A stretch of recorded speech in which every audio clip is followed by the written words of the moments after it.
I'll touch on Wisconsin. I thought that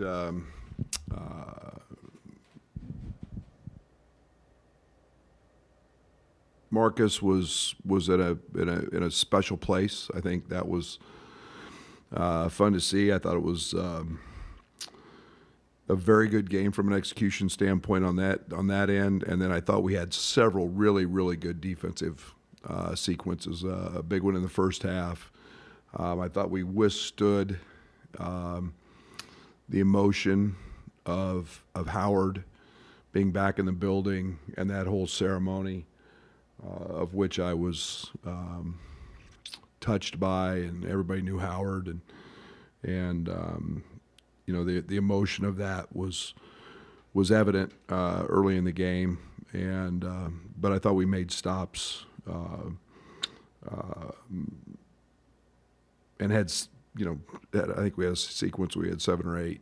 So that was very positive. And it's always good to get a win against a team that was, I think, ranked as high as 6th this season at one point. So tomorrow is I think what we see is the common new era of senior days. I think we've got a new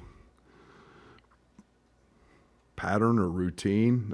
We've got a little bit of everything. First of all, we've got 3 wonderful managers that will go through the process. John Phelan, Macy Mishevitz, and Jaden Katz, all 3 been instrumental in what they've been able to help us with. And then we've got everything from a first-year guy who scored his first career basket with us, and Max Williams, to a 2,000-point scorer. Another one who's going to pass 2,000, and TJ. We've got a 4-year guy. We've got a 3-year guy in Luke Goody who will walk because he's graduating from the Geese School of Business with a degree in business, and we felt it very important to be able to recognize that. And then you got, you know, there's 3 grad transfers in here. So it is really a unique day and kind of the modern-day basketball world that we're living in, where we see a wide spectrum of guys. So it's a very accomplished group. Quincy's a 1,500-point scorer. Justin, Coleman are both approaching 1,000 in their careers. So this has been an extremely fun group to coach.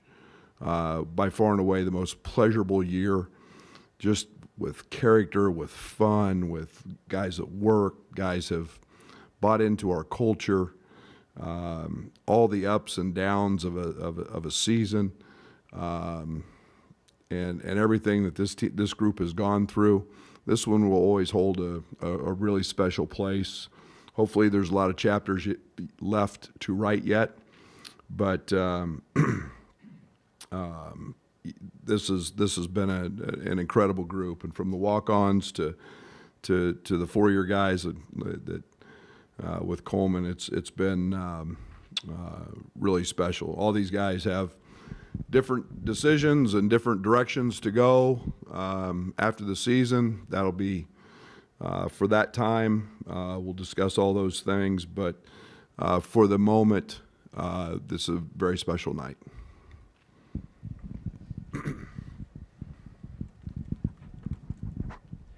Coach, as you said, 4 of your seniors are one-time transfers.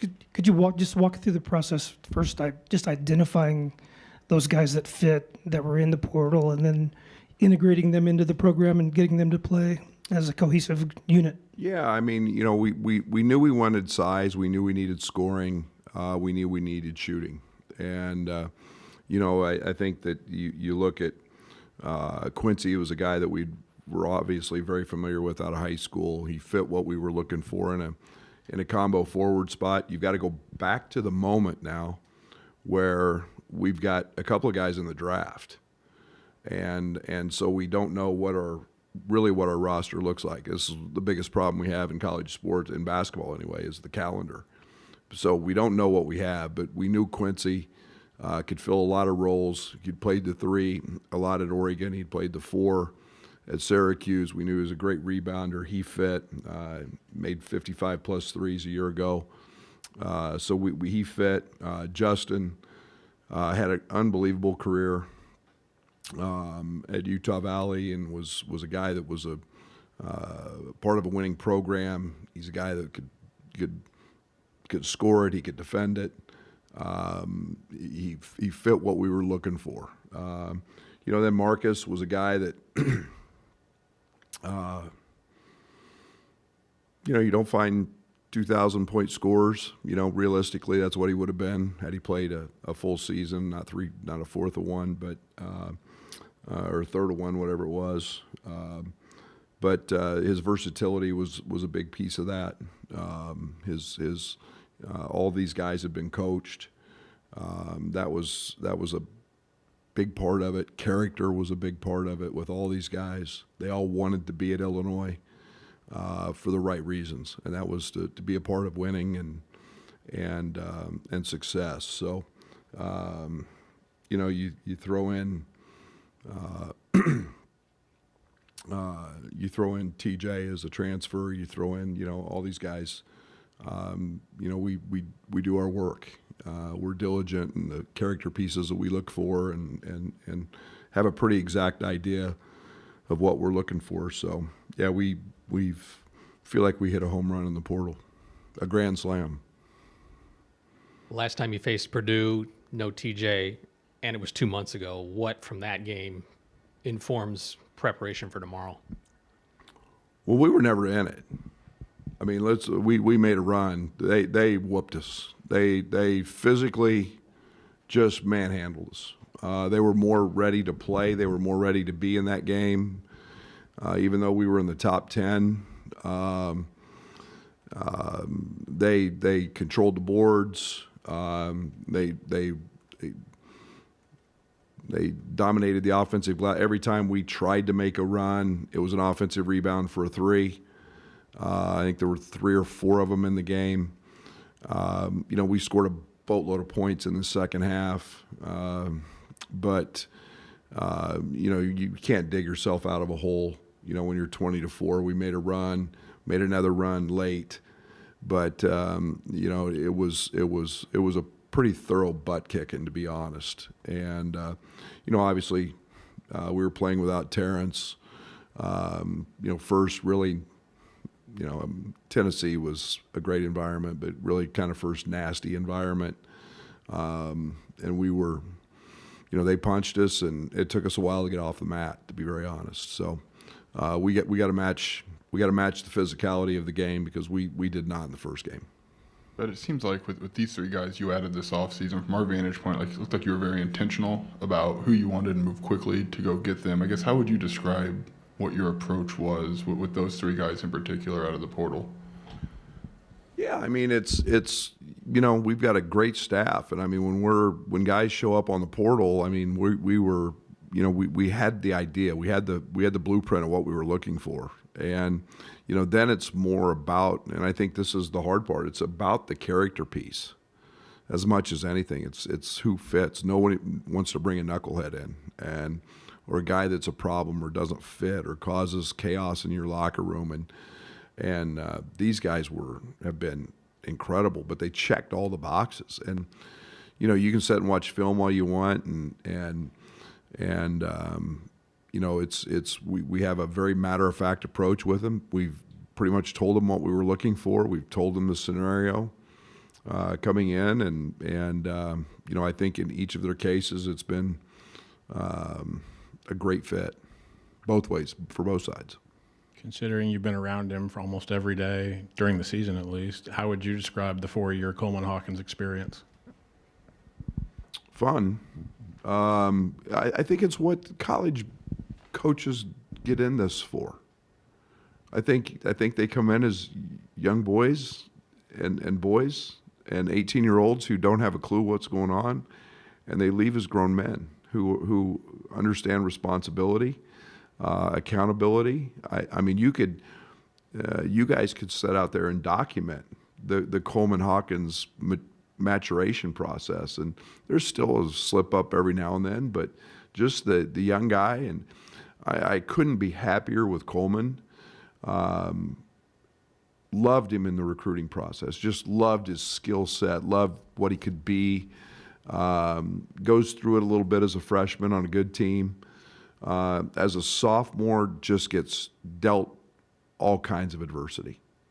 And, starting, hadn't earned it, didn't deserve it, to be honest. I gave it to him, to getting benched and playing very little, and just stays with it. And he had a dad who was a great player. His dad has been instrumental in helping him, guide him through that. Comes back, has a really good junior year. Not great, but had a good one. And some ups and downs in that. Responsibility heaved on his shoulders with an all-new team, a young freshman team, basically. And he grew with that team. He helped guide that team. Frustrations? Yeah, sure. But the one thing that Coleman will always be, I'll always remember Coleman for, is his extreme competitiveness. His actions sometimes are misguided because some people think it's just immature or it's this or that. It's all in competition. And great teammate, guy that's got great personality. He's funny. I'm so happy for him that he's had the senior year that he's had, because he's been phenomenal. He finally listened and shot the ball, instead of trying to be, a 6'10" point guard all the time. But he's gone through the gamut, and that's what this used to be about. And he's going to be better for it beyond his time here. You talked about the physicality against Purdue in the first game, but so how do you practice as a team to prepare yourself for a team that has a guy like Zach Edey? Well, you don't practice for it. I mean, you're going to let Scott grow a foot and 300 pounds, and I'm not making fun of your weight, but I'm just saying you can't practice that. And so, we dealt with it with Kofi. We know what that's like. It's the other guys that whipped us. Zach's going to get his. You're not going to prevent him. He's that different. You hope to make it hard. You hope to make him. It's the number 2 and 3 offenses in the country going at it. You hope to make him have to do some things on the other end. But Kaufman Wren, and Gillis and Morton and all those other guys, they just annihilated us. Braden Smith had 2 offensive rebounds. They just physically played harder than we did and just absolutely whipped us. So it's not just Zach, but you got to do some different things to Zach, but you can still do all you want. And there's some baskets he's going to score. Another Zach Edey question. Is there kind of a balance you got to achieve between being aware of him and then not letting him completely change what you do? Yeah, it's what makes them hard to play. Braden's going to be first team all league in my opinion. I think Braden Smith's been most improved player from freshman to sophomore in the league, maybe in the country. He's had a phenomenal year. All the other guys are great pieces, and you can. First game, we give up 23 to a guy, and Jones has had 17, and there was a lot of help, a lot of support shown towards Zach. But I think that there's some give and take. There's no doubt what you do. Braden's been dynamic in ball screens and making the right reads and probing. Lawyer's a terrific shooter. Gillis shoots it. So yeah, it's a fine line. That's why they're as good as they are, and it's all because of Zach and the approach you take towards him. But I know we've talked about just opposing teams putting a 5-on tie, and in that conversation you made mention of not every team has a Zach Edey. So how do you? I'm gonna ask you how you approach it. You're not going to tell me that, but do you feel like you're better equipped now with the season worth of that to approach Yeah. that matchup? Yeah, it was early, and we didn't have TJ, and he got good looks. Ty got some really, really good looks, and I think where we got in trouble in a couple different points in that game that didn't have anything to do with that matchup. I thought we offensively were in a pretty good place, especially after the start. I think we turned it over 3 of our first 4 possessions in that game. That's not a very good start in Mackey, but Marcus found his spots. We got some good looks from 3, but it's we'll see how they match us. Now they've got a little different decision to make with TJ in the lineup. So I mean, you get to summer and have your team feel like you added the right guys that fit every criteria. But when did you know that, as you admitted, kind of a strange amalgamation was going to work? I liked him in Spain because we were really coachable. Going through the 10 days of practice, we were really coachable. To me, it then became about role identification, and then seeing how the freshmen developed. If I think there's been one hiccup to this point, it's been Nico and Amani's injuries. That were a little bothersome from that time. But I liked this team a lot, and I felt like we had guys that we could put in a game and really help us. And obviously there's different points in the season with different circumstances and TJ's situation and those injuries that have forced us to play maybe not as deep as we wanted to, but probably after the FAU game, I felt like we could be a team that could handle the moment, handle situation. You never know, until Marcus goes into that environment and plays like he did, and Quincy at Tennessee, and those challenges were great for us, and gave me a pretty positive viewpoint. Brad, Luke went for a rebound at Wisconsin. It looked like he took kind of a hard fall, and we didn't see him in the game after that. Is he available for you and healthy? Luke's been fighting a really bad ankle. So he twisted an ankle. It's been black and blue. He did it actually a couple games ago in practice. Landed shooting a jump shot on a foot and has had some swelling. But he's pretty close to 100%. You've mentioned before with Justin about how maybe nobody else on this team has sacrificed himself more comparatively of what he was before or what he could be. What do you hope he takes from this year, or that he has taken from this year? Yeah, that he can play. They can play at the highest level and be a very, very good player. And he's elevated his game every day. I think he's turned himself into a really, really good two-way player. I've demanded that he be that guy defensively every day. It hasn't always been easy. There's been some, I think, lessons along the way that you've got to learn. But he is such a wonderful young man, and he's an Illini through and through. He's so proud to be here and be a part of this, and that has helped him go from being a guy who was basically a starter to a guy that I think is a legit 6-man of the year type guy, and a valuable. I mean, if there's a 6th starter, he's it. And yeah, he's been instrumental, and he's helped us win a lot of games. Obviously, this game against Purdue has been circled on the calendar for a long time. But how do you keep the emotions of these guys in check and kind of keep the same approach even in such a big game like this? I haven't circled it, just so you know. Yeah, it's really hard to explain. And Derek and I mean, it's this league is so good, and yet they're the second team. They're the second game we've played against a ranked opponent in league play, and that's them. And